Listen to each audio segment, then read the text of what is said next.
কৃতি শিক্ষাৰ্থীসকলক সফল হোৱাৰ মন্ত্ৰ দিলে আন্তঃৰাষ্ট্ৰীয় বাইকাৰ মীনাক্ষী দাসে দৃঢ়তাৰে নিজৰ কৰ্মত মনোনিৱেশ কৰিবলৈ শিক্ষাৰ্থীসকলক আহ্বান।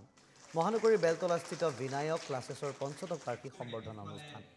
বিনায়ক ক্লাছেছলৈ কৃতিত্ব কঢ়িয়াই অনা শিক্ষাৰ্থীসকলক সম্বৰ্ধনা জ্ঞাপন কৰা হয় এই অনুষ্ঠানত বিশিষ্ট অতিথি হিচাপে অংশগ্ৰহণ কৰে মঙ্গলদৈ কলেজৰ অধ্যাপক ডক্টৰ প্ৰাণজিৎ শৰ্মাই।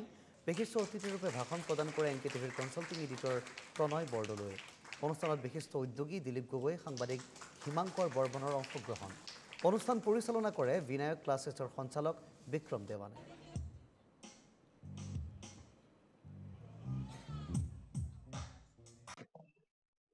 বিনায়ক ক্লাছেছে আচলতে তেওঁলোকৰ কৃতি শিক্ষাৰ্থীসকলক সম্বৰ্ধনা জ্ঞাপন কৰিছে, প্ৰশংসনীয় পদক্ষেপ।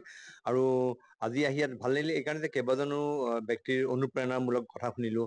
মীনাক্ষী দাসৰ বাইকিং এক্সপিডিশ্যনৰ কথা, তেওঁৰ ইণ্টাৰনেশ্যনেল বাইকিং এক্সপিডিশ্যনৰ কাহিনী শুনিলোঁ। ডক্টৰ প্ৰাণজিৎ শৰ্মা তেওঁৰ নিজৰ কাহিনী ক'লে, কেনেকৈ তেওঁ আজি সফল এজন ব্যক্তিত পৰিণত হ'ল, কলেজৰ প্ৰফেচাৰ। ঠিক সেইদৰে দিলীপ গগৈ তেওঁৰ ব্যৱসায়ী এজন এণ্টাৰপ্ৰেনিউৰ, তেওঁৰ কথা শুনিলোঁ।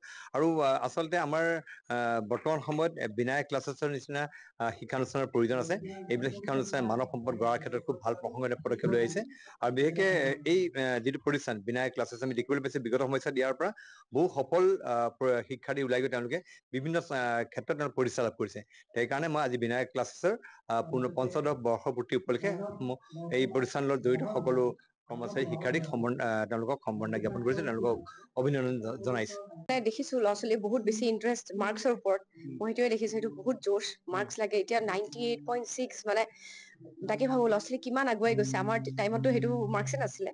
সেইটো কম্পিটিশ্যনটো ভালো লাগিছে। সেইকাৰণে মই ল'ৰা ছোৱালীখিনিক কৈছো যে ইমান তেওঁলোকে বিনায়কে ইমান ধুনীয়া ধুনীয়া ষ্টুডেণ্টছ ওলাই লৈ গৈছে আৰু ওলাই লৈ যাব।